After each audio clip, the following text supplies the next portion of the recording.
എനിക്ക് ഭയങ്കര സങ്കടമായിട്ട് ഞാനിതൊന്നും ഇനിയിപ്പോൾ ഒരു പരിപാടിയും വേണ്ട, ഞാനങ്ങ് തകർന്നു പോയി. കാര്യം എനിക്ക് അന്ന് എൻ്റെ മോള് 1 വയസ്സ് സമയമൊക്കെ, 1 1/2 വയസ്സേ ഉള്ളൂ. മോളെയൊക്കെ ചേർത്തിട്ടൊക്കെ ചീത്ത വിളി. പുതിയ സിനിമകളുടെ പോസ്റ്റേഴ്സ് വരുമ്പോൾ ഞങ്ങളുടെ പത്രമെല്ലാം ആലോചിച്ച് നോക്കുക, ഞാനതൊക്കെ കട്ട് ചെയ്യും. ഇത് കട്ട് ചെയ്യുകയും ചെയ്യാറുണ്ട്. ഈ പുതുമുഖങ്ങളെ അല്ല ബാലതാരങ്ങളെ ആവശ്യമുണ്ട്, ഇതെല്ലാം കട്ട് ചെയ്തിട്ടാണ് വാർത്ത അവിടെ എത്തുന്നത്, പത്രം. അപ്പോൾ ഇത് ഒരു സംസാരമായി, ഒരു വിഷയമായി വന്നു. കാര്യം ഇവർക്കാർക്കും ഇതിനെപ്പറ്റി വലിയ ധാരണയില്ല. അപ്പോൾ പിന്നെ സപ്പോർട്ട് ചെയ്താൽ എന്താ കുഴപ്പം? ഇതിലെത്തിച്ചേരാനുള്ള ബുദ്ധിമുട്ടുകൾ എങ്ങനെയാണെന്നോ അല്ലെങ്കിൽ എന്ത് ചെയ്യണമെന്നോ അറിഞ്ഞുകൂടാത്തൊരു, നമുക്ക് ഒരു സാധനത്തെപ്പറ്റി ഒരു ധാരണയില്ല എന്നുണ്ടെങ്കിൽ നമുക്ക് എല്ലാം ഓക്കെ അല്ലേ, നോ പ്രോബ്ലം, ഇതല്ലേ പറയുള്ളൂ. വാ പോവാ. മിക്കവാറും ഞാൻ ഈ എക്സാമൊക്കെ കളഞ്ഞിട്ടൊക്കെ പോയിട്ട്, പബ്ലിക് എക്സാം കളഞ്ഞിട്ട് ഞാൻ പോയിട്ടുണ്ട് കേട്ടോ. ഞാൻ അറിഞ്ഞിട്ട് സീരിയസ്ലി ഞാൻ പോയിട്ടുണ്ട്. എനിക്കിപ്പോഴും ഓർമ്മയുണ്ട്, ഈ ഒട്ടകത്തെ കെട്ടിക്ക വന്ന ജെന്റിൽമാൻ്റെ പാട്ടില്ലേ, അപ്പോൾ അതൊക്കെ ഇട്ടിട്ടൊക്കെ ഡാൻസൊക്കെ ചെയ്യിച്ചു. കടയുണ്ടായിരുന്നു, ഒരു എന്താ പറയുക, ഒരു പലചരക്ക് കടയായിരുന്നു. അത്യാവശ്യം വലിയ കടയായിരുന്നു. പിന്നെ വലിയ കടക്കാരനായിട്ട് മാറി. അപ്പം പിന്നെ കുറച്ച് ടൈറ്റൊക്കെ ആയിപ്പോയൊരു സമയമായിരുന്നു. അപ്പോഴും നമുക്ക് ഈ സിനിമ എന്നുള്ളൊരു സംഭവം വിടാൻ പറ്റുന്നൊരു സാഹചര്യമായിരുന്നില്ല. ഇങ്ങനെ വന്നു കഴിഞ്ഞാൽ ഞാൻ വേറെ ഏതെങ്കിലും ഡ്യൂട്ടിയിലാണെങ്കിൽ പോലും പിറ്റേന്ന് ചിലപ്പോൾ റെസ്റ്റ് ആയിരിക്കും. പക്ഷേ ഇവർ പറയും, ഡേയ് നാളെ ഇങ്ങനെ ഒരു ഷൂട്ടിംഗ് ഡ്യൂട്ടി വന്നിട്ടുണ്ട്, പക്ഷെ നാളെ നീ റെസ്റ്റ് അല്ല. ഞാൻ പറഞ്ഞു, ഒരു പ്രശ്നവുമില്ല, നാളത്തെ അതിന് ഞാൻ പോയിരിക്കും. അങ്ങനെ പോയൊരു സമയമുണ്ട് പോലീസിൽ നിന്നുകൊണ്ട് തന്നെ. അപ്പോൾ ഞാൻ പറഞ്ഞു, എടാ തുണിയൊക്കെ നനച്ചിട്ടിരിക്കുകയാണ്, വീട്ടിലെ ഡ്രസ്സിലിരിക്കുകയാണ്, എല്ലാം നനച്ചിട്ടേക്കുക. അപ്പോൾ നീ നിൽക്കണം, ഇപ്പം എന്താണ്, നീ ഒരു ടീഷർട്ടുണ്ടോ? ഞാൻ പറഞ്ഞു അതാ ഇട്ടേക്കണത്. പിന്നെ പാൻസ് ആണോ? ഞാൻ പറഞ്ഞു നല്ലൊരു കയ്യിൽ കൊടുത്തേക്കുക. അപ്പോൾ അങ്ങനെ വാ. Welcome to Mankind Cinemas podcast.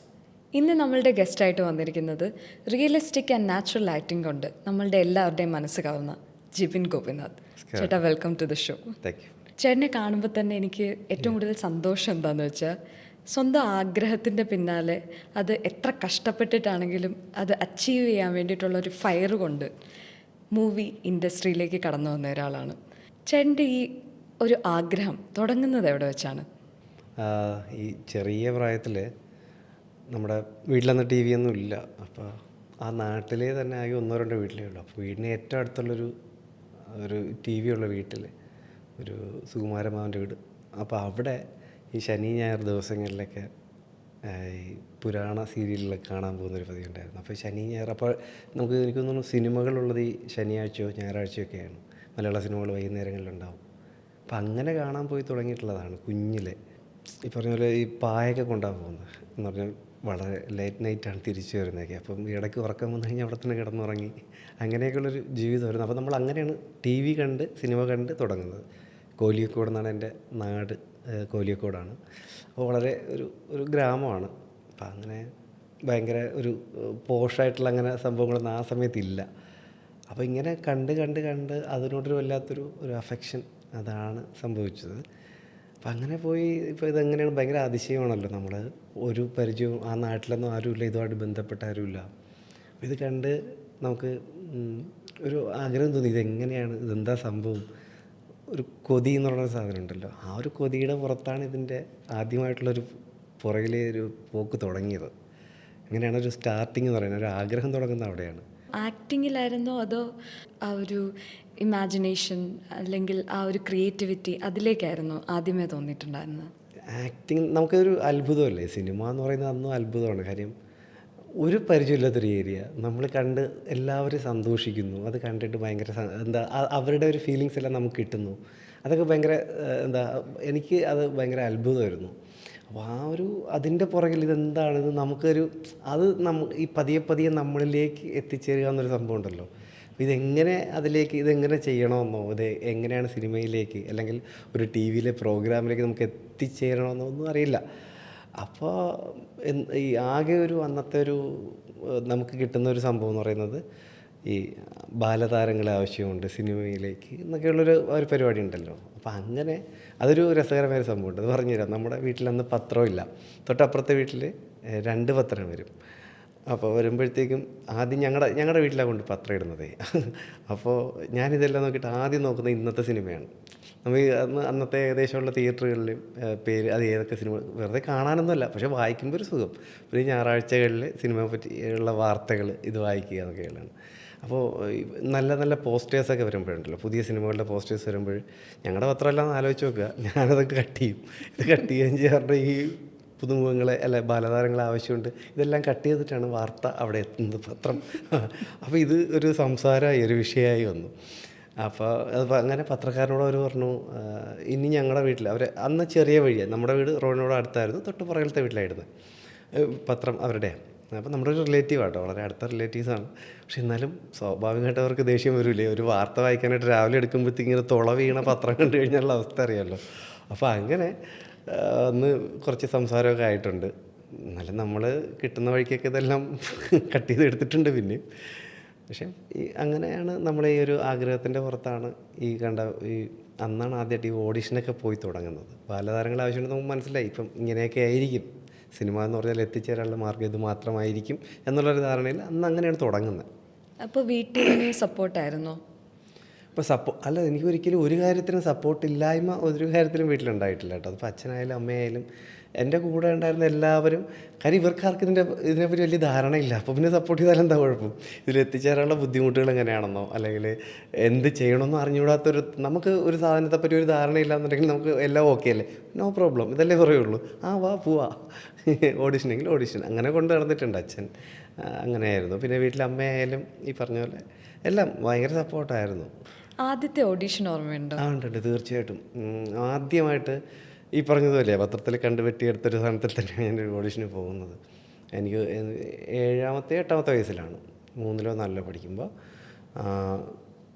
ഇങ്ങനെ നമ്മളിവിടെ ട്രിവാൻഡ്രത്ത് ഗൗരീശോട്ടല്ല, തമ്പുരാമുക്ക് എന്ന് പറഞ്ഞിട്ട് അവിടെ ഒരു കാർത്തിക സ്റ്റുഡിയോ എന്ന് പറഞ്ഞിട്ട് അന്നുണ്ടായിരുന്നു കേട്ടോ. പിന്നെ ഞാൻ അന്വേഷിച്ച് പോയിട്ടുണ്ട് അതിന്, പക്ഷേ പിന്നെ അവിടെ കണ്ടിട്ടില്ല. ശേഷം ഒത്തിരി നാൾ കഴിഞ്ഞിട്ട് പോകുമ്പോൾ ഇല്ലായിരുന്നു. അപ്പോൾ അവിടെ വരുമ്പോൾ വന്നിട്ട് ബാലതാരങ്ങളെ ആവശ്യമുണ്ടെന്ന് കണ്ടിട്ട് വന്നതാണ്. അപ്പോൾ ഒത്തിരി, അന്ന് ഈ സോഷ്യൽ മീഡിയ ഒന്നും ഇല്ലല്ലോ, ഒത്തിരി പിള്ളേരുണ്ട് കേരളത്തിൻ്റെ അങ്ങോളം ഇങ്ങോളം. അപ്പോഴാണ് ഞാൻ മനസ്സിലാക്കിയത് നമ്മുടെ സെയിം ആഗ്രഹമുള്ള എന്തോരം ആൾക്കാരാണെന്നുള്ളത്. കുഞ്ഞുങ്ങളെ കൊണ്ട് വീട്ടുകാരിങ്ങനെ നിൽക്കുകയാണ്, ഭയങ്കര ആൾക്കാരാണ്. അവസാനം രാവിലെ തുടങ്ങിയ പരിപാടി, ഞാൻ അതുവരെ ജീവിതത്തിൽ ഡാൻസ് ഒന്നും കളിച്ചിട്ടില്ല. അന്ന് പിന്നെ എന്ത് ചെയ്യാൻ പറയില്ല അങ്ങ് ചെയ്യുമായിരുന്നു. അപ്പോൾ എനിക്കിപ്പോഴും ഓർമ്മയുണ്ട്, ഈ ഒട്ടകത്തെ കെട്ടിക്ക വന്ന് ജെന്റിൽമാൻ്റെ പാട്ടില്ലേ, അപ്പോൾ അതൊക്കെ ഇട്ടിട്ടൊക്കെയാണ് ഡാൻസൊക്കെ ചെയ്യിച്ചു. അപ്പോൾ മറ്റേ വെള്ളി നക്ഷത്രമേ നിന്നെ നോക്കി പാട്ട് പാടിയ ഉദയഭാനു സാറല്ലേ, അദ്ദേഹം, മറ്റേ പൊക്കം കുറഞ്ഞിട്ടുള്ള ജോബിച്ചേട്ടൻ, പിന്നെ വേറെ 1-2 അതിൻ്റെ സിനിമയുടെ പ്രൊഡ്യൂസർ ഒക്കെയാണ് അന്ന് ഈ ഓഡിഷന് വേണ്ടി ഇരിക്കുന്നത്. അവസാനം സെലക്റ്റായി, ഞാനും വേറൊരു കുട്ടിയാണ് സെലക്റ്റായത്. അപ്പോൾ അവർ ഭയങ്കര സന്തോഷത്തിൽ പറഞ്ഞു, 1 മാസത്തെ ഒരു ലീവ് എടുക്കണം സ്കൂളിൽ നിന്ന്. അന്ന് LP സ്കൂളിലാണ്, കോലിയക്കോട് സ്കൂളിൽ പഠിക്കുന്ന ടൈമില്ല. അപ്പോൾ അങ്ങനെയാണ് ആദ്യമായിട്ട് അത് സെലക്റ്റായി, ആദ്യമായിട്ട് പോകുന്ന ഓഡിഷൻ തന്നെ സെലക്റ്റായി. ഭയങ്കര സന്തോഷത്തിലൊക്കെ വന്നു. പക്ഷെ അന്ന് അച്ഛനൊരു വാക്ക് പറഞ്ഞു, എടാ ഇത് കിട്ടിയതൊക്കെ ഓക്കെയാണ്, സിനിമ നമുക്കിപ്പം ഒരു പരിചയമില്ലാത്തൊരു സ്ഥലമാണ്, അപ്പോൾ പോകുമ്പോഴത്തേക്കും നമ്മൾ നാട്ടിലൊക്കെ പതിയെ പറഞ്ഞാൽ മതി കേട്ടോ എന്നുള്ള ഒരു ഉപദേശം അച്ഛൻ മാന്യമായിട്ട് തന്നായിരുന്നു. പക്ഷേ എനിക്കതെന്തോ ആ പ്രായത്തിൽ മനസ്സിലാക്കാനുള്ള ബുദ്ധിയില്ലാത്തതുകൊണ്ട് നാട്ടുകാരോടൊക്കെ ഞാൻ പറഞ്ഞു കിടന്നു, എന്നെ സിനിമയിലെടുത്ത് കേട്ടോ എന്നുള്ള രീതിയിൽ പറഞ്ഞു കിടന്നു. പക്ഷെ പടം നടന്നില്ല.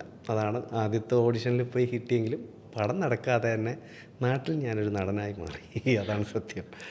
അങ്ങനെയാണ് ഞാൻ ആദ്യമായിട്ടൊരു ഓഡിഷനിൽ പോകുന്നത്. ഞാൻ അതിനുശേഷം അങ്ങനെ നോക്കുകയാണെങ്കിൽ ഇപ്പോൾ ഓഡിഷനിൽ അങ്ങനെ അധികം പോവേണ്ടതായിട്ടൊരു സാഹചര്യം ഇപ്പം ഉണ്ടാകുന്നില്ല. ഇപ്പം അല്ലാതെ തന്നെ ക്യാരക്ടേഴ്സ് വരുന്നുണ്ട്.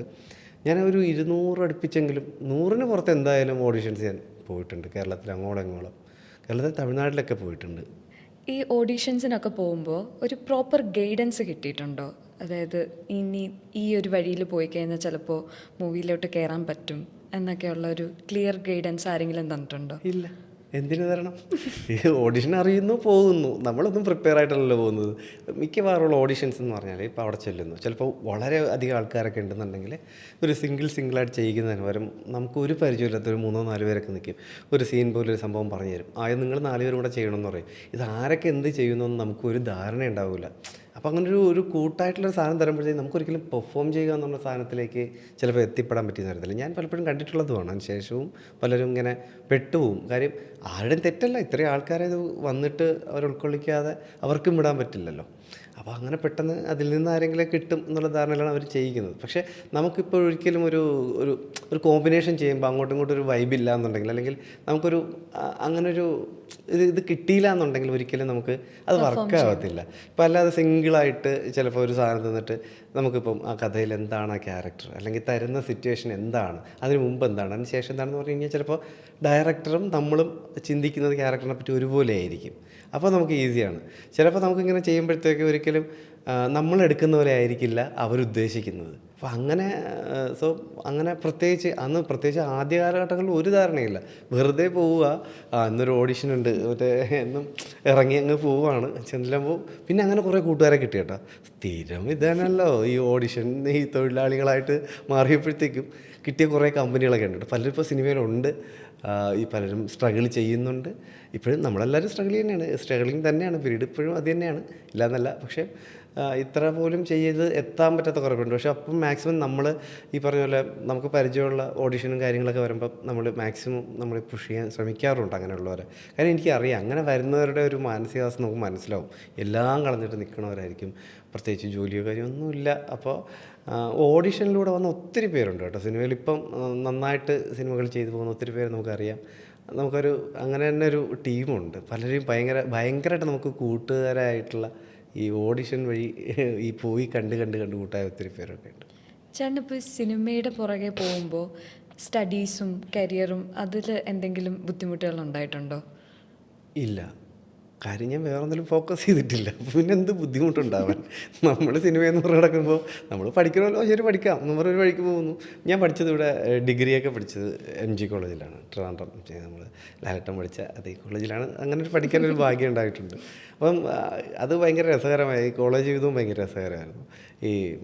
ഇവിടുന്ന് ഒത്തിരി ആൾക്കാരെ ജൂനിയർ ആക്ടേഴ്സായിട്ട് വിളിച്ചുകൊണ്ട് പോകും. നല്ല താല്പര്യമുള്ള കൂട്ടത്തിലാണ് നമ്മളന്ന്. ക്യാമറയ്ക്ക് മുന്നിൽ എന്ത് ചെയ്യാൻ തയ്യാറായിട്ട് നിൽക്കുന്നൊരു പ്രായമാണ്. മിക്കവാറും ഞാൻ ഈ എക്സാമൊക്കെ കളഞ്ഞിട്ടൊക്കെ പോയിട്ട്, പബ്ലിക് എക്സാം കളഞ്ഞിട്ട് ഞാൻ പോയിട്ടുണ്ട് കേട്ടോ. ഞാൻ അറിഞ്ഞിട്ട് സീരിയസ്ലി ഞാൻ പോയിട്ടുണ്ട്. ഭയങ്കര സന്തോഷമായിരുന്നു. നമുക്ക് പരീക്ഷ പിന്നെ എഴുതാം, ഈ സിനിമ പോയാൽ പോയില്ലേ എന്നുള്ളൊരു ചിന്തയായിരുന്നു. അങ്ങനെ ആ സമയത്ത് കുറേ പടങ്ങൾ ഞാൻ MGയിൽ പഠിക്കുന്ന കാലഘട്ടത്തിൽ ചെയ്തിട്ടുണ്ട്. താണ്ഡവം ചെയ്തു, പിന്നെ വക്കാലത്ത് നാരായണൻകുട്ടി. ആ സമയത്ത് കുറേ പടങ്ങൾ ഞാൻ ഇങ്ങനെ മുഖം കാണിക്കാനായിട്ട് പോയിട്ട്, മുഖമൊന്നും വന്നിട്ടൊന്നുമില്ല പലതിലും. പക്ഷെ എന്നാലും സന്തോഷമാണ് പോകുമ്പോൾ. കാര്യം ഫുഡ് കിട്ടും, വേറെ ഒന്നും വേണ്ട. നമുക്ക് ഫുഡ് കിട്ടിയില്ലെങ്കിലും കുഴപ്പമില്ല. നമുക്ക് ഈ ക്യാമറയുടെ മുന്നിൽ ഇങ്ങനെയൊക്കെ നിൽക്കുക. കൂട്ടത്തിലാണെങ്കിലും നമ്മുടെ മനസ്സിലൊരു സാധനം ഉണ്ടല്ലോ, ക്യാമറ അവിടെ ഇരിപ്പുണ്ട്, നമ്മളെ ചിലപ്പോൾ കിട്ടുമായിരിക്കും എന്നൊക്കെ പറഞ്ഞിട്ട് പിന്നെ വലിയ വലിയ ആർട്ടിസ്റ്റുകളെ കാണാം, വലിയ വലിയ ഡയറക്ടേഴ്സ്, ഇങ്ങനെയൊക്കെയുള്ള കുറേ ആൾക്കാരെ കാണാം. പക്ഷെ അതൊക്കെ എന്നെ ഭയങ്കരമായിട്ട് സഹായിച്ചിട്ടുണ്ട് കേട്ടോ. കുറേ ബന്ധങ്ങൾ അങ്ങനെയൊക്കെ കിട്ടിയിട്ടുണ്ട്. നമ്മുടെ ഈ ആക്രാന്തം ഉണ്ടല്ലോ, സിനിമ സെറ്റിൽ ചെല്ലുമ്പോൾ ഇടിച്ച് കയറി ക്യാമറയ്ക്ക് മുന്നിൽ നിൽക്കാനുള്ള ആക്രാന്തത്തിൻ്റെ പുറത്ത് പരിചയപ്പെട്ട കുറേ അസോസിയേറ്റുകളും അസിസ്റ്റൻസൊക്കെ ഉണ്ട്. അവരൊക്കെ പലപ്പോഴും ഫ്രെയിമിലേക്ക് വെച്ച് തന്നിട്ടുണ്ട്.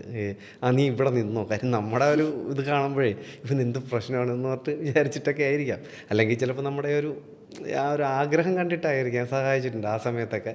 അങ്ങനെ പലപ്പോഴും മിന്നിമാഞ്ഞ് പോവുമെങ്കിലും നമ്മളവിടെ നിർത്തുമായിരുന്നു. അങ്ങനെയൊക്കെ ഒത്തിരി സംഭവിച്ചിട്ടുണ്ട്. അതുകൊണ്ട് തന്നെ ഈ പഠിത്തവും ബാക്കി കാര്യങ്ങളും നമ്മളങ്ങനെ വേറെ ബുദ്ധിമുട്ടൊന്നും ഉണ്ടാക്കില്ല. പഠിത്തം സിനിമയും ബുദ്ധിമുട്ടിച്ചിട്ടില്ല, സിനിമ പഠിത്തത്തെയും ബുദ്ധിമുട്ടിച്ചില്ല. നമ്മൾ ഒറ്റ ഫോക്കസ്, സിനിമ എന്നുള്ള മാത്രമേ ഫോക്കസ് ചെയ്തിട്ടുള്ളൂ. ആ സമയത്ത് ഏറ്റവും കൂടുതലൊരു അത്ഭുതം അല്ലെങ്കിൽ ഏറ്റവും കൂടുതൽ ഇൻസ്പയറിംഗ് ആയിട്ട് തോന്നിയ ഒരു ഇൻസിഡൻറ്റ് പറയാമോ? നമ്മുടെ 90കളിലെയും 2000-ലേക്ക് സിനിമകളുടെ ഒരു പ്രത്യേകത എന്ന് പറഞ്ഞു കഴിഞ്ഞാൽ, മിക്കവാറും നമുക്കറിയാം ഇവിടെ മലയാളത്തിൽ എത്ര ആക്ടേഴ്സുണ്ട്. ഇവരൊക്കെ തന്നെ ആയിരിക്കും എല്ലാ സിനിമകളിലും. നമ്മൾ ഈ സിനിമകളൊക്കെ തന്നെയാണ് കണ്ട് ഇങ്ങനെ രസിച്ചിട്ടുള്ളത്. നമ്മളിപ്പോഴും റിപ്പീറ്റ് വാച്ച് ചെയ്യുന്ന സിനിമകളാണ് ഈ 2000 കാലഘട്ടത്തിലെയും 90കളിലെയും സിനിമകൾ. ഈ 80s ശേഷമുള്ള സിനിമകൾ ഒരു 2010 വരെയൊക്കെയുള്ളത് ഭയങ്കരമായിട്ട് റിപ്പീറ്റ് വാച്ച് ചെയ്യുന്നതാണ്. നമുക്കിപ്പോഴും ഒരു വേറൊരു ടൈപ്പാണ് പടം. അതിന് ശേഷമാണ് സിനിമ വേറൊരു തലത്തിലേക്ക് കടന്നിട്ടുള്ളതെന്നാണ് എനിക്ക് തോന്നിയിട്ടുള്ളത്. നമ്മൾ ആ സമയത്തൊക്കെ കണ്ടത് നമ്മുടെ ഇപ്പോഴത്തേക്ക് തന്നെ ഏറ്റവും പ്രിയപ്പെട്ട താരങ്ങൾ അന്നും ഉണ്ട്. അപ്പം ഈ കാണുമ്പോൾ ഈ പറഞ്ഞ പോലെ ഈ ചെറിയ സമയം തൊട്ട്, അതന്ന് ടി വിയിൽ കണ്ട് തുടങ്ങുന്ന സമയം തൊട്ട് തന്നെ ഇപ്പം മമ്മൂക്കയായാലും ലാലേട്ടനായാലും ഇപ്പം സുരേഷ് ഗോപി സാറായാലും ഇവരൊക്കെ എല്ലാവരും ഈ മെയിൻ ആർട്ടിസ്റ്റുകളെല്ലാവരും നമ്മൾ കാണുന്നുണ്ടായിരുന്നു. അപ്പം എൻ്റെ അന്നത്തെയും ഇപ്പോഴത്തെയും കൊതി ഈ ലെജൻസ് ആയിട്ടുള്ളവരുടെ കൂടെയൊക്കെ നമുക്ക് സ്ക്രീൻ ഷെയർ ചെയ്യുക എന്നുള്ളത് തന്നെയാണ്. അപ്പോൾ എപ്പോഴും അന്ന് അന്ന് മാത്രമല്ല കേട്ടോ, ഇപ്പോഴും നമുക്ക് ഏതൊരു ആക്ടറെയും കിട്ടിക്കഴിഞ്ഞാൽ നമ്മുടെ ഈ എല്ലാ ആക്ടേഴ്സിൻ്റെ കൂടെയും സ്ക്രീൻ ഷെയർ ചെയ്യുക. അപ്പോൾ പ്രത്യേകിച്ച് ഒരാളെന്നുള്ളതൊന്നും അങ്ങനെ ഞാൻ ചിന്തിച്ചിട്ടില്ല. ഈ കിട്ടുന്ന സ്ഥലത്തല്ല ഇവരുടെ കൂടെയൊക്കെ കൂടെ നിൽക്കുക, മീൻസ് സ്ക്രീനിൽ കൂടെ നിൽക്കുക ചെയ്യുക എന്നുള്ളതേ ഉള്ളൂ. അങ്ങനെ പ്രത്യേകിച്ച് ഒരാൾ നമ്മളെ ഇൻസ്പയർ ചെയ്തതല്ല. കണ്ട എല്ലാ നടന്മാരും, ഞാൻ സിനിമയിൽ കണ്ടിട്ടുള്ള എല്ലാ നടന്മാരും നടിമാരും ഒക്കെ നമ്മളെ ഇൻസ്പയർ ചെയ്തിട്ടേ ഉള്ളൂ. അങ്ങനെ ഒരു പ്രത്യേകിച്ചൊരു ഒരാളെന്നുള്ളതല്ല, ഓരോരുത്തരും ഓരോ രീതിയിൽ നമ്മളെ ഇൻസ്പയർ ചെയ്തിട്ടുണ്ട്. ആ സമയത്ത് ആക്ടിങ് ചെയ്യുന്നത് കാണുമ്പോൾ അതിൽ നിന്ന് പഠിക്കാൻ ശ്രമിക്കാറുണ്ടോ? ഇംപ്രൊവൈസ് ചെയ്യാനോ, അല്ലെങ്കിൽ അത് ആ സീനുകൾ ഒന്ന് റിപ്പീറ്റ് ചെയ്ത് ഞാൻ ചെയ്ത എങ്ങനെ ഉണ്ടാവും? ഇല്ല, എനിക്ക് ഭയങ്കര പേടിയത്. കാര്യം നമ്മളിപ്പോൾ ഇപ്പോഴാണെങ്കിൽ പോലും ഈ റീൽസൊക്കെ കാണുമ്പോൾ ഉണ്ടല്ലോ, ഞാനിങ്ങനെ വിചാരിക്കും ഇത് ഞാൻ ചെയ്തത് എങ്ങനെ ഇരിക്കും എന്ന് ചെയ്ത് നോക്കിയാലെന്ന് ചിന്തിച്ചിട്ട് ഇതാണ് വേണ്ട, നമുക്ക് കിട്ടുന്ന സാധനം ആ ഡയറക്ടർ പറഞ്ഞു തരുന്ന പോലെ ചെയ്യാം. പക്ഷെ ഒരിക്കലും വേറൊരു ആക്ടർ ചെയ്യുന്നത് കണ്ടിട്ട് അതുപോലെ ചെയ്യണമെന്നോ. പക്ഷെ ഇവർ ചെയ്യുന്ന ചില മൈന്യൂട്ട് സംഭവങ്ങളൊക്കെ നോക്കി വെക്കാറുണ്ട്. അതെവിടെയെങ്കിലും പ്രയോഗിക്കാനായിട്ടല്ല, നമുക്ക് ഈ പറഞ്ഞ പോലെ ഇംപ്രവൈസ് ചെയ്യുമ്പോഴത്തേക്കും നമുക്ക് ഓട്ടോമാറ്റിക്കലി ചില സംഭവങ്ങളൊക്കെ ആ ഒരു മൊമെൻറ്റിൽ നമുക്ക് കിട്ടാറുണ്ട്. അതൊക്കെ ചിലപ്പോൾ ഈ പറയുന്ന പോലെ നമുക്ക് ഇങ്ങനെ കിട്ടുന്നൊരു സംഭവത്തിൻ്റെ ഭാഗമായിട്ടാവാം. അല്ലാതെ ഒരിക്കലും ഒരാൾ ചെയ്ത ക്യാരക്ടർ കണ്ടിട്ട് ഇത് ഞാൻ ചെയ്താൽ ഇങ്ങനെ ഇരിക്കും എന്ന് ചിന്തിക്കാനുള്ള ധൈര്യം ഇതുവരെ ഉണ്ടായിട്ടില്ല, ഇനി ഉണ്ടാവത്തുമില്ല. ദൈവമേ, എനിക്കതിനൊരു അയ്യേ എന്നൊരു ചിന്ത തോന്നും. ചേട്ടനിപ്പോൾ മൂവി എന്ന് പറയുന്ന പാഷൻ ഫോളോ ചെയ്ത് പോവുമായിരുന്നു. ഈവൻ ജൂനിയർ ആർട്ടിസ്റ്റ് ആണെങ്കിൽ പോലും ആ ഒരു ഇനീഷ്യൽ ഫേസ് കടന്നു പോയുമ്പോൾ പിന്നെ you have gone as a police officer. ആ ഒരു സ്റ്റേജ് എങ്ങനെയായിരുന്നു? അത് പലരും പറയാറുണ്ട്, ഈ കാക്കിക്കുള്ളിലെ കലാഹൃദയം എന്നൊക്കെ പറഞ്ഞിട്ട് നമ്മളിങ്ങനെ സംഭവം പോലെയൊക്കെ പറയാറുണ്ട്. അങ്ങനെ ആയിരുന്നില്ല കേട്ടോ. ഈ ഞാൻ നേരത്തെ പറഞ്ഞില്ല, ഈ പത്രം വായിക്കുന്ന ശീലം എനിക്ക് നല്ല രീതിയിൽ ഉണ്ടായിരുന്ന ഒരാളാണ് ഞാൻ. ഇപ്പോഴും എനിക്ക് പത്രം എനിക്ക് ഭയങ്കര ഇഷ്ടമാണ്. നമ്മൾ എത്ര ഓൺലൈനിലിരുന്ന് ന്യൂസൊക്കെ കണ്ടാലും എനിക്കിഷ്ടമുള്ള ഒരു സംഭവമാണ് പത്രവായന എന്ന് പറയുന്നത്. അപ്പോൾ ഈ ഡെയിലി വായിച്ച് നമുക്ക് ജനറലായിട്ടൊരു സംഭവം എപ്പോഴും ഒരു ധാരണയുണ്ടായിരുന്നു. അപ്പോൾ ഈ ജനറൽ നോളജ് അത്യാവശ്യം നമുക്ക് ഈ പത്രവായനയെ കൂടെ ഒക്കെ തന്നെ നമുക്ക് കിട്ടിയിട്ടുണ്ട്. മീൻസ് കാര്യങ്ങൾ അപ്ഡേറ്റ് ചെയ്ത് പോകുമായിരുന്നു. അപ്പം ഡിഗ്രിയൊക്കെ കഴിഞ്ഞ് നിൽക്കുന്ന സമയത്ത് തന്നെ ആ സമയത്ത് എഴുതിയ ഏകദേശമുള്ള PSC എക്സാമിലൊക്കെ വന്നു എന്നുള്ളതാണ്. ആ സമയത്ത് വിളിച്ച ഒരു 7ഓളം ടെസ്റ്റുകൾ എഴുതി എല്ലാത്തിലും ഞാൻ ലിസ്റ്റിൽ വന്നു. അപ്പോൾ അതിൽ ശമ്പള സ്കെയിൽ കൂടുതലുണ്ടായിരുന്ന പോലീസ് ആയതുകൊണ്ട് മാത്രം ഞാൻ പോലീസിലേക്ക് വന്നു എന്നുള്ളതാണ് അതിലെ യാഥാർത്ഥ്യം. മീൻസ് ഈ പറഞ്ഞ പോലെ അച്ഛനൊരു പലചരക്ക് കടയായിരുന്നു, അത്യാവശ്യം വലിയ കടയായിരുന്നു. പിന്നെ വലിയ കടക്കാരനായിട്ട് മാറി. അപ്പം പിന്നെ കുറച്ച് ടൈറ്റൊക്കെ ആയിപ്പോയൊരു സമയമായിരുന്നു. അപ്പോൾ അപ്പോഴും നമുക്ക് ഈ സിനിമ എന്നുള്ളൊരു സംഭവം വിടാൻ പറ്റുന്നൊരു സാഹചര്യമായിരുന്നില്ല. ഈ സമയത്താണ് ദൈവാനുഗ്രഹം പോലെ അനിയനും ആർമിയിൽ ആ സമയത്തേക്ക് കിട്ടി. അവനും അത്യാവശ്യം നന്നായിട്ട് പഠിക്കുന്നൊരു ആളായിരുന്നു. പക്ഷേ ഈ ദാരിദ്ര്യം പറച്ചിലാണെന്ന് വിചാരിക്കരുത്, ആ സമയത്ത് കുറച്ചൊന്ന് ബുദ്ധിമുട്ടിലായിപ്പോയി. അപ്പോൾ അനിയനും ജോലി എന്നുള്ളത് പെട്ടെന്ന് വന്നപ്പോഴത്തേക്കും അവന് NCC കാര്യമൊക്കെ ഉണ്ടായിരുന്നു. അപ്പോൾ ഉടനെ തന്നെ ആർമിയിലേക്കൊരു സെലക്ഷൻ കിട്ടുകയാണ് ചെയ്തത്. അപ്പോൾ ഞാൻ ആ സമയത്ത് ട്യൂഷൻ എടുത്ത് നടക്കുകയായിരുന്നു. അപ്പോൾ ആ സമയത്ത് എഴുതിയ ഈ ട്യൂഷൻ എടുത്ത് നടക്കുന്ന സമയത്ത് ആ സമയത്തുള്ള PSC എക്സാമിൽ എഴുതിയ കൂട്ടത്തിൽ നല്ല ബേസിക് പേയ്മെൻ്റ് ഉണ്ടായിരുന്നത് പോലീസിലായിരുന്നു. അങ്ങനെ ഞാൻ പോലീസിലേക്ക് ഞാൻ എൻട്രി ആവുകയായിരുന്നു. അതാണ് ഞാൻ പോലീസിലേക്ക് എത്തിയത്. പക്ഷേ എത്തിയപ്പോൾ എൻ്റെ ദൈവമേ, ട്രെയിനിങ്ങും കാര്യമൊക്കെ ആയിട്ടൊക്കെ ഞാൻ വേറൊരു ലോകത്തേക്ക് എത്തിപ്പോയി. പക്ഷേ വേറെ കാര്യമുണ്ട് കേട്ടോ, ട്രെയിനിങ് സമയത്ത് ഞാൻ ചാടിപ്പോയി ഓഡിഷനൊക്കെ അറ്റൻഡ് ചെയ്തിട്ടുണ്ട്. അത് വേറെ പബ്ലിക് എക്സാം. അതെ തീർച്ചയായിട്ടും അതിൻ്റെ ഇടയിലും പോയിട്ട് അപ്പോൾ തന്നെ. പക്ഷേ എൻ്റെ കൂടെയുള്ള പോലീസുകാർക്കും എൻ്റെ ഇൻസ്ട്രക്ടേഴ്സിനൊക്കെ അവിടെ പോലീസിലെ തന്നെ അന്ന് നമ്മളെ ട്രെയിനിങ്ങൊക്കെ നടത്തിയിരുന്നവർക്ക് തന്നെ മനസ്സിലായി ഇവന് പോലീസ് പണി അങ്ങോട്ട് വർക്കാവുമെന്ന് തോന്നണില്ല എന്നുള്ളൊരു അതവർക്ക് അന്നേ തന്നെ കിട്ടിയൊരു സംഭവമായിരുന്നു. അപ്പോൾ വർക്ക് ചെയ്യാൻ തുടങ്ങിയപ്പോൾ കൂടെയുള്ള എല്ലാവരും സപ്പോർട്ടായിരുന്നോ? നമ്മൾ പോലീസിൻ്റെ ഒരു പ്രത്യേകത എന്ന് പറഞ്ഞു കഴിഞ്ഞാൽ നമ്മൾ ഈ ഒരുമിച്ച് ഒരു 100-300ഓളം പേരായിരിക്കും ആദ്യം ഒരു ട്രെയിനിങ് ബാച്ച്. അതിലൊരു 10-200ഓളം പേരെങ്കിലും വേറെ ജോലിയൊക്കെ കിട്ടി പോകാതിരിക്കുന്ന 10-200ഓളം പേരെങ്കിലും കാണും. അപ്പോൾ ഇവരൊക്കെ തന്നെയായിരിക്കും ഒരുമിച്ച് ജോലിക്കായിട്ട് ഇറങ്ങുന്നത്. ആദ്യ സമയം എന്ന് പറഞ്ഞാൽ ബറ്റാലിയനിലെ ജോലിയാണ്. അപ്പോൾ അത് എപ്പോഴും ഒരു ഗ്രൂപ്പ് ജോലികളായിരിക്കും എല്ലാ ജോലിയും എന്ന് പറയുന്നത്. അപ്പോൾ ഇവർക്കൊക്കെ അറിയാം. നമ്മളപ്പം തന്നെ കുറച്ച് ഭയങ്കരമായിട്ട് അടുപ്പം ഉണ്ടാക്കുന്ന കുറച്ച് ആൾക്കാരുണ്ടല്ലോ. നമുക്ക് അടുത്ത കുറേ ഫ്രണ്ട്സ് ഉണ്ടാവില്ല ഏറ്റവും അടുത്ത. അപ്പോൾ ഇവർക്കൊക്കെ തന്നെ മനസ്സിലാവും ഇതിപ്പോൾ എന്ത് പറഞ്ഞാലും ഇവൻ അവസാന സിനിമയിലോട്ടാണല്ലോ എത്തുന്നത് എന്നുള്ളൊരു സാധനം ഉണ്ടല്ലോ. അപ്പോൾ തന്നെ ഇവർക്ക് നമ്മുടെ ഒരു ടേസ്റ്റ് കിട്ടും. നമുക്ക് ഓരോരുത്തർക്കും പരസ്പരം കിട്ടും ഓരോരുത്തരുടെ ടേസ്റ്റ് എന്താണെന്നുള്ളത്. അപ്പോൾ അങ്ങനെ തുടങ്ങിയ സമയത്ത് തന്നെ ഈ ഇവിടെ ട്രിവാൻഡ്രത്തൊക്കെ ഷൂട്ട് കിടക്കുമ്പോൾ പോലീസുകാരെ വേണം ഈ ഷൂട്ടിൽ, ഈ പറഞ്ഞൊരു ജൂനിയർ പരിപാടിക്ക്. ഇങ്ങനെ വന്നു കഴിഞ്ഞാൽ ഞാൻ വേറെ ഏതെങ്കിലും ഡ്യൂട്ടിയിലാണെങ്കിൽ പോലും പിറ്റേന്ന് ചിലപ്പോൾ റെസ്റ്റ് ആയിരിക്കും. പക്ഷേ ഇവർ പറയും ഡേയ് നാളെ ഇങ്ങനെ ഒരു ഷൂട്ടിംഗ് ഡ്യൂട്ടി വന്നിട്ടുണ്ട്, പക്ഷെ നാളെ നീ റെസ്റ്റ് അല്ല. ഞാൻ പറഞ്ഞു ഒരു പ്രശ്നമില്ല, നാളത്തെ അതിന് ഞാൻ പോയിരിക്കും. അങ്ങനെ പോയൊരു സമയമുണ്ട് പോലീസിൽ നിന്നുകൊണ്ട് തന്നെ. ഒത്തിരി പടങ്ങളിൽ ഞാനങ്ങനെ ചെയ്ത പടങ്ങളാണ്. എനിക്ക് തോന്നുന്നു പൃഥ്വിരാജ് അഭിനയിച്ചൊരു പടമുണ്ട്. ആ പോസ്റ്ററിൽ ഞാൻ ഒരു മൂലയ്ക്കൊക്കെ നിൽപ്പുണ്ട്. ഒറിജിനൽ പോലീസുകാരെ വെച്ചിട്ട് അവർ അത് ചെയ്തത്. അപ്പോൾ ഒരു തൊക്കൊക്കെ പിടിച്ചിട്ട് നിൽക്കണ 2-3 ദിവസം ഷൂട്ടൊക്കെ ഉണ്ടായിരുന്നു. അപ്പോൾ അങ്ങനെ കുറേ പടങ്ങളിൽ ഞാൻ പോലീസിൻ്റെ തന്നെ ഡയറക്റ്റ് ഒറിജിനൽ പോലീസുകാരെ വെച്ചിട്ടുള്ള ഷൂട്ടിലൊക്കെ ഞാൻ ഒത്തിരി നിന്നിട്ടുണ്ട്. അപ്പോൾ ഇവർക്കറിയാം ഒരു പോലീസ് ഷൂട്ട് സംബന്ധിച്ചൊരു ഡ്യൂട്ടി വന്നു കഴിഞ്ഞാൽ ആദ്യം എന്നെ വിളിച്ചിട്ട് എടാ പോകുന്നുണ്ടോ എന്ന് ചോദിച്ച് ഡ്യൂട്ടി വിളിച്ച് തരുമായിരുന്നു. അതൊക്കെ ഭയങ്കര സന്തോഷത്തോടെയാണ് നമ്മൾ ചെയ്യും. മറ്റേതൊരു ഡ്യൂട്ടിയും പോലെ അല്ലല്ലോ, ക്യാമറയ്ക്കൊന്നുമില്ലല്ലേ അത്. ഓക്കെ. അപ്പോൾ ആ ഒരു സപ്പോർട്ടാണോ കുട്ടൻപിള്ളയിലോട്ട് എത്തിച്ചത്? തീർച്ചയായിട്ടും. അത് ഞാൻ 2007 ഞാൻ ജോലിക്ക് കയറുന്നത്. അത് കഴിഞ്ഞ് 2010 ആയപ്പോൾ ട്രിവാൻഡ്രം കമ്മീഷണർ ഓഫീസിലേക്ക് മനോജ് ഇബ്രാഹിം സാർ, അജിത് സാറിൻ്റെ കൂടെ ഞാൻ PSO ആയിട്ട് ജോയിൻ ചെയ്തു. അപ്പോൾ ആ സമയത്ത് ട്രിവാൻഡ്രത്ത് ഷൂട്ട് കിടക്കണമെന്നുണ്ടെങ്കിൽ കമ്മീഷൻ ഓഫീസിലെ പെർമിഷൻ വേണം. അപ്പോൾ PSO ആയിട്ട് വരുമ്പോഴത്തേക്കും നമുക്കറിയാം സാറിനെ കണ്ട് അവിടെ നിന്ന് പേപ്പറിൽ ഒപ്പിട്ട് വന്ന് സെക്ഷനിലേക്ക് പോയാണ് പറയുന്നത്. അപ്പോൾ എനിക്ക് നോക്കുമ്പോൾ സംഭവം കൊള്ളാം. മിക്കവാറും സിനിമാക്കാർ കൺട്രോളേഴ്സൊക്കെ വരുന്നുണ്ട്. എന്നിട്ട് നമ്മുടെ ടേസ്റ്റും വരുന്ന പരിപാടി ഏകദേശം സെറ്റാണ്. അപ്പോൾ വന്നിട്ട് ചേട്ടാ ഒന്നും വിചാരിക്കണം, പേപ്പർ തന്നിട്ട് വയ്ക്കുമോ, ഞാൻ സെറ്റാക്കി തരും. ഇതൊരു ബന്ധം ഉണ്ടാക്കുന്നുള്ളൂ. എനിക്കൊരു അഭിനയിക്കാന്നതിനപ്പുറത്തേക്ക് ഒരു സിനിമാക്കാരൻ ഇവിടെ വന്നിട്ട് ബുദ്ധിമുട്ടി പോകരുത്. നമ്മളിവിടെ നിൽക്കുമ്പോൾ ഒരു സിനിമാക്കാരന് ഇവിടെ ഒരു സംഭവം കിട്ടാതെ പോകരുത് എന്നുള്ളതിൽ ഞാൻ തന്നെ ഇനിഷ്യേറ്റ് ചെയ്ത് ഒത്തിരി പടങ്ങളിൽ ഞാൻ തന്നെ സെക്ഷനിൽ കയറി ഇറങ്ങി. പിന്നെ കിട്ടാൻ ബുദ്ധിമുട്ടുള്ള സ്ഥലത്ത് പോലും ഞാൻ ചെന്ന് സാറിനോട് പറഞ്ഞു സാറേ ഇത് എത്രയേ ഉള്ളൂ, ഒരു ഞായറാഴ്ച ദിവസമാണ് ഷൂട്ട്, നമുക്ക് അഡ്ജസ്റ്റ് ചെയ്യാൻ പറ്റുന്നു നമ്മൾ പറഞ്ഞാൽ അവരൊക്കെ മനസ്സിലാവും. അപ്പോൾ ഇവർക്കൊക്കെ തന്നെ മനസ്സിലായി ഇവൻ പോലീസ് പണി എടുക്കാൻ നിൽക്കുന്നതാണോ അതോ സിനിമയുടെ കൺട്രോളറായിട്ട് നിൽക്കുന്നതാണോ എന്നുള്ളൊരു ഡൗട്ട് പോലീസുകാർക്ക് തന്നെ വന്ന് തുടങ്ങിയിട്ടുണ്ടായിരുന്നു. അപ്പോൾ ഇങ്ങനെ വന്ന് ഒത്തിരി കൺട്രോളേഴ്സിനൊക്കെ പരിചയപ്പെട്ടു. പിന്നെ സിനിമാ സംബന്ധമായിട്ടുള്ള പരാതികൾ, ഇപ്പം ആർട്ടിസ്റ്റുകളാവട്ടെ ഡയറക്ടേഴ്സ് ആവട്ടെ, ഇവരൊക്കെ വന്ന് പരാതിയൊക്കെ പറയുമ്പോഴത്തേക്ക് ഇവർക്കൊക്കെ എൻ്റെ നമ്പർ ആയപ്പോഴത്തേക്ക് ഇവരൊക്കെ വിളിച്ചു തുടങ്ങി. അത് സാറുണ്ടാവുമോ, ഇവരുണ്ടാവുമോ എന്നുള്ള രീതിയിലൊക്കെ.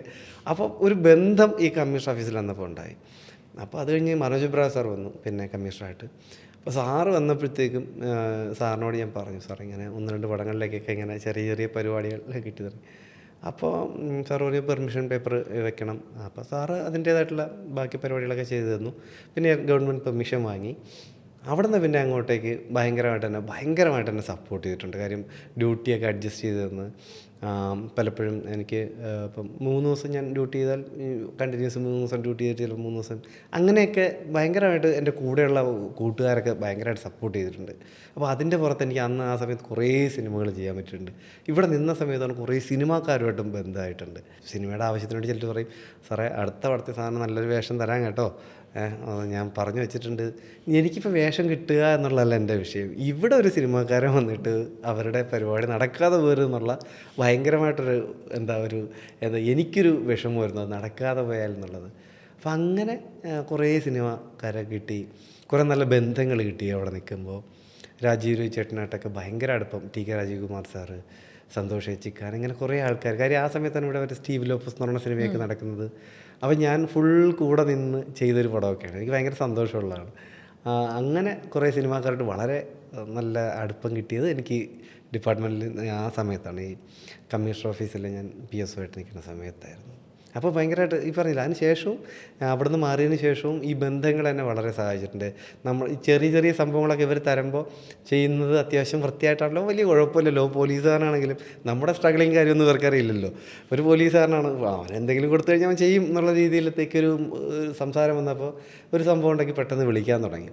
ഇങ്ങനെയൊക്കെ തന്നെയായിരുന്നു ഈ ഒരു ഡിപ്പാർട്ട്മെൻറ്റിൽ നിന്ന് വളരെ പതിയെ അങ്ങ് വ്യതിചലിച്ചു തുടങ്ങുന്നത് അപ്പോഴാണ്. എനിക്ക് തോന്നുന്നത് പോലീസിൻ്റെ ഭാഗമായിട്ടാണ് കുട്ടൻപിള്ള വരുന്നത്. പക്ഷേ അതിനു മുന്നേ ഞാൻ ഒരു ക്യാരക്ടർ സിനിമയിൽ ചെയ്തിട്ടുണ്ട്. 2016 ഷൂട്ട് തുടങ്ങി 2017 റിലീസായിട്ടുള്ള വൈ എന്ന് പറഞ്ഞൊരു മൂവിയുണ്ട്.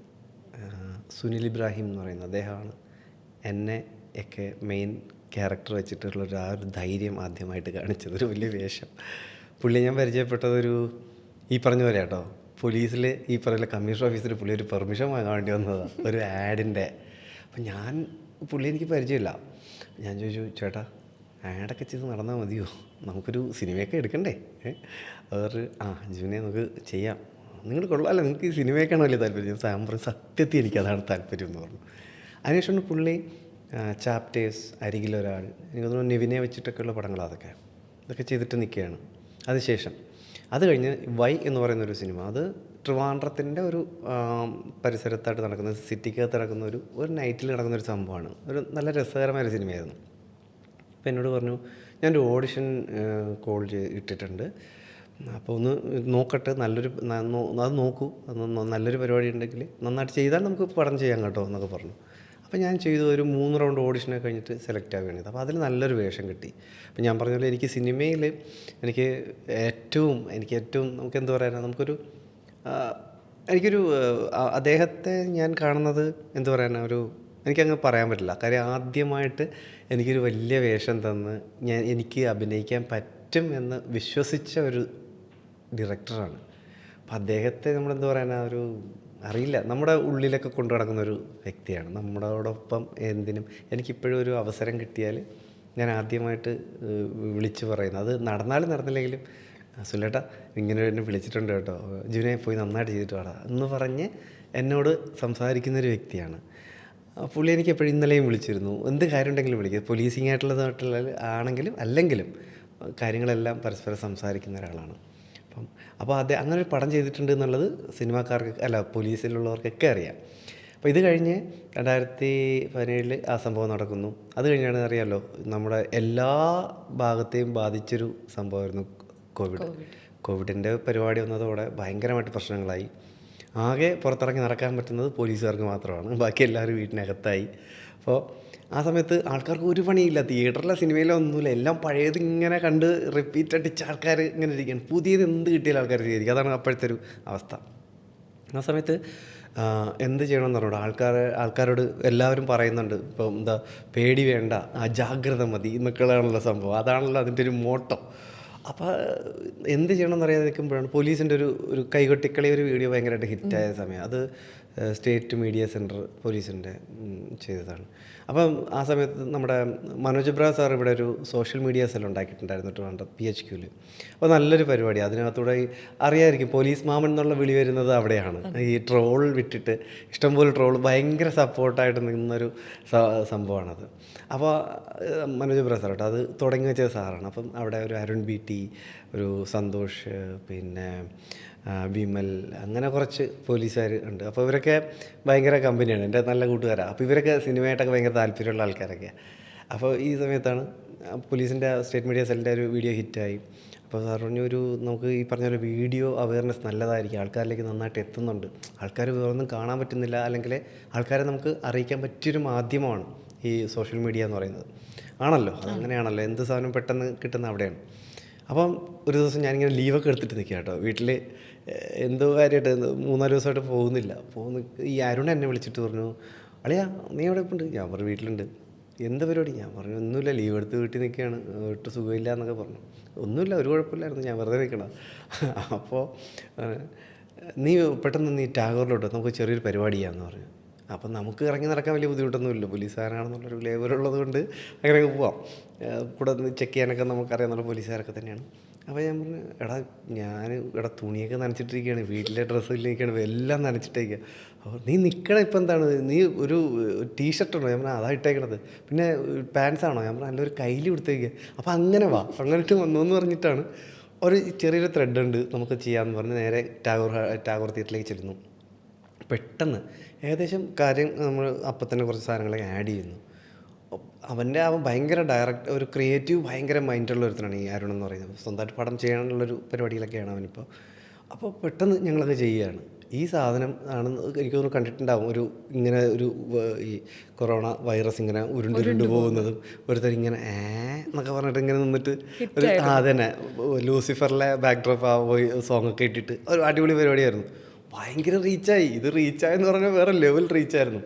ആ സമയത്ത് എനിക്ക് തോന്നുന്നു ഫ്ലൈറ്റൊക്കെ നിർത്തലാക്കുന്നതിന് തൊട്ട് മുമ്പാണ്. അങ്ങ് സൗത്ത് ആഫ്രിക്ക സിംഗപ്പൂരിൽ നിന്നൊക്കെ ഒരു ചാനലിൽ നിന്ന് ഇത് ഇൻ്റർവ്യൂ ചെയ്യാനായിട്ട് വന്നിട്ടുണ്ട്.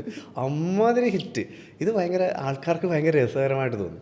അപ്പോൾ ഇതാണ് ആക്ച്വലി ഈ ഒരു സാധനം ഹിറ്റായതോടെ വേറെ ലെവൽ ഹിറ്റ്. ആൾക്കാർ ആ വൈറസൊക്കെ ഉണ്ടാക്കിയത് പോലീസുകാർ തന്നെ കേട്ടോ, വെളിയിൽ കൊടുത്തതൊന്നുമല്ല. ആ 3D ഇമേജിൽ ചെയ്തതൊക്കെ വിമൽ എന്ന് പറയുന്ന പോലീസുകാരനാണ്. ഭയങ്കര ഈ നല്ല കഴിവുള്ള ആൾക്കാർ ഇഷ്ടം പോലെ ഉണ്ട് കേട്ടോ പോലീസിൽ. അത് അഭിനയിക്കാനായാലും ഡയറക്ഷനായാലും എന്തിനായാലും ഇഷ്ടം പോലെ ആൾക്കാരുണ്ട്. അപ്പോൾ അതിൻ്റെ ആ ഒരു ഉദാഹരണമായിരുന്നു അത്. അതിൽ നിന്നാണ് ഞങ്ങൾ ഈ പറഞ്ഞതുപോലെ ഒരു അവയർനെസ് സാധനം ആൾക്കാർ കൊടുക്കണം എന്ന് കരുതിയിട്ടാണ് ഞങ്ങൾ നേരെ കുട്ടമ്പിളയിലേക്ക് എത്തുന്നത്. അപ്പോൾ കുട്ടമ്പിള സോഷ്യൽ മീഡിയ സെൽ പ്ലാൻ ചെയ്യുന്നു. എന്നിട്ട് പറഞ്ഞു അവിടെ നമുക്കിത് ചെയ്യാം. അങ്ങനെ ഇങ്ങനെ പഴയ കുട്ടമ്പിള്ള പോലീസല്ല ഇപ്പോൾ എന്ന് കാണിക്കാൻ വേണ്ടിയിട്ടായിരുന്നു. അപ്പോൾ കുട്ടമ്പിള്ള പോലീസിനെ ഞങ്ങളിവിടെ ഫ്രെയിം ചെയ്ത് അവിടെ വെച്ചിട്ടുണ്ട്, മനസ്സിലായില്ലേ? അപ്പോൾ അത് അവിടെ ഇരിപ്പുണ്ട്. അപ്പോൾ ഇങ്ങനെയാണ് പരിപാടി. ശരി, ഞങ്ങൾ ഫസ്റ്റ് എപ്പിസോഡ് ചെയ്തു. ഭയങ്കര റീച്ച്. എനിക്ക് തോന്നുന്നു 3000 കണ്ടുണ്ടായിരുന്ന പോലീസിൻ്റെ യൂട്യൂബ് പേജ് ഫസ്റ്റ് എപ്പിസോഡ് കഴിയുമ്പോഴത്തേക്കും 2,10,000 ഒരൊറ്റ പോക്കാണ്. ആൾക്കാർക്ക് ഭയങ്കര ഇഷ്ടമായി. ഇത് ഭയങ്കര ചർച്ചയായി. 1, 2, 3 ദിവസങ്ങളിലൊക്കെ ഇങ്ങനെ ആളി പടർന്നു. കുട്ടമ്പുള്ള പോലീസ് വൻ സംഭവം എന്ന് പറഞ്ഞ് ചർച്ചകളൊക്കെ. അപ്പോഴാണ് ഒരു സോഷ്യൽ മീഡിയയിൽ തന്നെ ഒരു അത്യാവശ്യം ആൾക്കാർ അറിയുന്നൊരു ആളാണ് പറഞ്ഞു, ഇതിൽ നമ്മളതും ചിന്തിക്കാത്ത കുറച്ച് പ്രശ്നങ്ങൾ കണ്ടെത്തുകയാണ്. ഞങ്ങളിങ്ങനെ പരസ്പരം നോക്കി ഇതെന്തോന്നാ, ഇത് എവിടുന്ന് വന്നതാണ് ഈ പരിപാടി, ക്ഷണ കൊള്ളാമല്ലോ എന്ന് പറഞ്ഞിട്ട് ഇങ്ങനെ ഇരിക്കുമ്പോൾ ഇത് കുറേ ആൾക്കാരങ്ങ് ഏറ്റെടുത്തു. ആ സമയമായപ്പോൾ പിറ്റേ ദിവസം മുതൽ ഞാൻ ആകാശങ്ങൾക്ക് അപ്പുറത്തേക്കാണ് പറന്ന് പോയിക്കൊണ്ടിരിക്കുന്നത്. ഒരു റോക്കറ്റിൽ കയറ്റി വിട്ടതുപോലെ പടേന്ന് പറഞ്ഞ് പോവാ. ഞാൻ ഫോണൊക്കെ ഓഫ് ചെയ്തു. ഒരു നിവൃത്തിയില്ല, ചുമ്മാ വിളിച്ചിട്ട് ചീത്ത വിളി, അത് ഇത് മറ്റേത് മറിച്ചത്. പക്ഷേ ഇത് ഭയങ്കര ഇതിപ്പോൾ സംഭവിച്ചെന്ന് പറഞ്ഞാൽ അതിലൊരു സോഷ്യൽ മീഡിയയിലൊരു കുട്ടി, അപ്പോൾ അവരോട് നമ്മളൊരു വീഡിയോ ചെയ്തപ്പോഴത്തേക്കും അതിലൊരു കണ്ടൻറ്റിൽ ഇപ്പം ഓപ്പണായിട്ട് ഇപ്പം ഒരു സോഷ്യൽ മീഡിയ എന്ന് പറഞ്ഞൊരു പ്രൈവറ്റ് സ്ഥലമൊന്നുമല്ല, എല്ലാവരും കാണുന്നതാണ്. അപ്പോൾ നമ്മൾ സംസാരിക്കുന്നതിന് വളരെ വളരെ നല്ല രീതിയിലായിരിക്കണം നമ്മൾ കമൻറ്റ് ഇടുന്നത്, കമൻറ്റ് റിപ്ലൈ കൊടുക്കുന്നത് നല്ല രീതിയിലായിരിക്കണം എന്നുള്ള സംഭവം കാണിക്കാനായിട്ട് ഒരാളോടൊരു വീഡിയോ ചോദിച്ചു വാങ്ങി ചെയ്തതാണ്. പക്ഷെ അത് ഓൾറെഡി അവർക്ക് കുറച്ച് ഹേറ്റേഴ്സൊക്കെ ഉള്ള ആളായിരുന്നു. അപ്പോൾ ഇത് കിട്ടിയപ്പോൾ ആൾക്കാർ കുറേ പേര് അങ്ങ് ആഘോഷിച്ചപ്പോൾ ഇതാണ് മറ്റ് ചിലർ ഏറ്റെടുത്തിട്ട് പോലീസ് ഇത് ചെയ്യാമോ എന്ന് ചോദിച്ച് ചോദ്യം വരും. നമ്മളത് ചിന്തിച്ചില്ല, ഇങ്ങനെ ചിന്തിച്ച കാര്യമല്ല. പക്ഷെ അത് വേറെ ഏതോ തലത്തിലൊക്കെ അങ്ങ് പോയി. കുട്ടമ്പിള്ള അങ്ങ് എയറിലൂടെ അങ്ങ് പോവുമായിരുന്നു. ഞാൻ നോക്കുമ്പോൾ 7 മണി ചർച്ചയിലൊക്കെ കുട്ടമ്പിള്ളയാണ് മെയിൻ ചർച്ച. ഞാൻ പറ്റിയ സംഭവം കൊള്ളാമല്ലോ. എനിക്ക് ഭയങ്കര സങ്കടമായിട്ട് ഞാൻ തോന്നുന്നു ഇനിയിപ്പോൾ ഒരു പരിപാടി വേണ്ട, ഞാനങ്ങ് തകർന്നു പോയി. കാര്യം എനിക്ക് അന്ന് എൻ്റെ മോള് 1 വയസ്സ് സമയമൊക്കെ 1-1.5 വയസ്സേ ഉള്ളൂ. മോളെയൊക്കെ ചേർത്തിട്ടൊക്കെ ചീത്ത വിളി. ഞാൻ അവസാനം സോഷ്യൽ മീഡിയയിൽ ഒരു പോസ്റ്റ് ഇട്ടു, ഞാൻ എല്ലാ പരിപാടിയും നിർത്തി, എനിക്ക് ജീവിതത്തിൽ ആദ്യമായിട്ട് എനിക്ക് അഭിനയിക്കേണ്ട എന്നൊക്കെ പറഞ്ഞത് ഞാൻ അവിടെയാണ്. കാര്യം ഞാനങ്ങ് തകർന്നു, ലിറ്ററലി തകർന്നു പോയി. അമ്മാതിരി എല്ലാവർക്കും എന്നല്ലേ അറിയുള്ളൂ. മീൻസ് ഇപ്പോൾ എന്നെയാണല്ലോ കണ്ടേക്കുന്നത്, ഫ്രണ്ട് ഫേസ് ഞാനാണല്ലോ.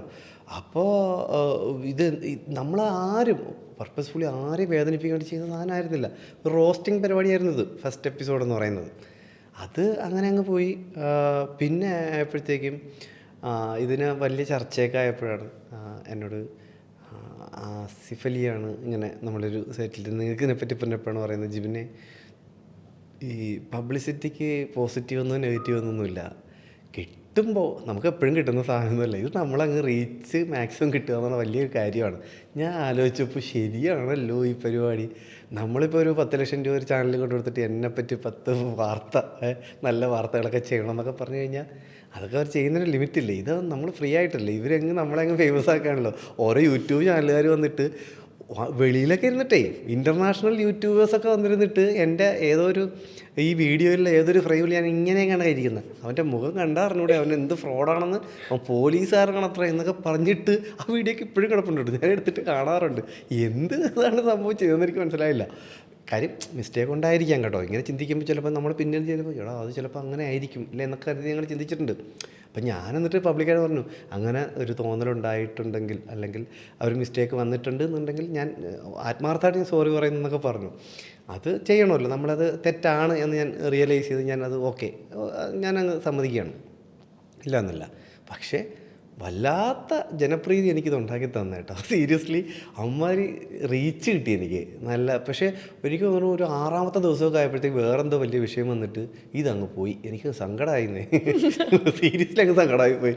ഞാനൊട്ട് പ്രതീക്ഷിക്കാൻ വെളിയിലേക്ക് ഇറങ്ങുമ്പോഴേ പിന്നെ അത് ഞാൻ ഡ്യൂട്ടിക്കൊക്കെ പോകുമ്പോഴത്തേക്കും സാറേ കുട്ടമ്പിള്ള സാറേ, ഞാൻ പറഞ്ഞേ അതെ സൂപ്പറായിട്ടോ പരിപാടി. ഈ സാധാരണക്കാർക്കത് ഭയങ്കരമായിട്ട് അത് വർക്കായി കേട്ടോ. അങ്ങനെ ഞാൻ ഈ സാധാരണക്കാരിലേക്ക് എത്തിയതിന് എന്നെ വളരെ സഹായിച്ചത് എൻ്റെ ഡിപ്പാർട്ട്മെൻറ്റ് തന്നെയാണ് ഈ ഒരു പരിപാടിയിലൂടെ തന്നെ. അത് കഴിഞ്ഞ് ഞങ്ങൾ സെക്കൻഡ് എപ്പിസോഡ് ചെയ്തു. അതൊക്കെ കഴിഞ്ഞപ്പോഴത്തേക്കും പിന്നെ എനിക്ക് തുടരാൻ പറ്റാത്തൊരു സാഹചര്യം വന്നു. വേറെ ഒന്നും കൊണ്ടല്ല, വേറെ കുറച്ച് കമ്മിറ്റ്മെൻറ്റ്സും കാര്യമൊക്കെ ആയിട്ട് വന്നിട്ട് അങ്ങനെയാണ് ഞങ്ങൾ പിന്നെ ആ പരിപാടി അധികം പോയില്ല. പിന്നെ ഞങ്ങൾ അധികം ചെയ്തില്ല എന്നുള്ളതാണ്. അത് ഞങ്ങൾക്ക് വീണ്ടും ചെയ്യണം എന്നൊക്കെ ഉണ്ട്. ഞങ്ങളങ്ങനെ നല്ല കുറേ കണ്ടൻറ്റൊക്കെ വെച്ചിട്ട് കുട്ടൻപിള്ള ചിലപ്പം വന്നേക്കാം അങ്ങനെ ഒരു പരിപാടി ഓൾറെഡി പ്ലാനിങ്ങിലാണ്. അതെ അതെ അതെ. പിന്നീട് ഈ കുട്ടൻപിള്ളയുടെ വീഡിയോസാണ് ചേട്ടൻ്റെ പോർട്ട്ഫോളിയോ ആയി മാറുന്നതെന്ന് കേട്ടിട്ടുണ്ട്. അത് ഈ കേരള പോലീസ് എന്ന് പറഞ്ഞ് അടിച്ചിട്ട് ഇങ്ങനെ പേജിലേക്ക് കയറുമ്പോഴത്തേക്കും എൻ്റെ ഇങ്ങനെ ഈ മുഖമാണ് ഇങ്ങനെ ചിരിച്ചിരിക്കുന്ന യൂണിഫോമിലൊക്കെയുള്ള ഫോട്ടോയൊക്കെയാണ് കൂടുതൽ വന്നുകൊണ്ടിരുന്നത്.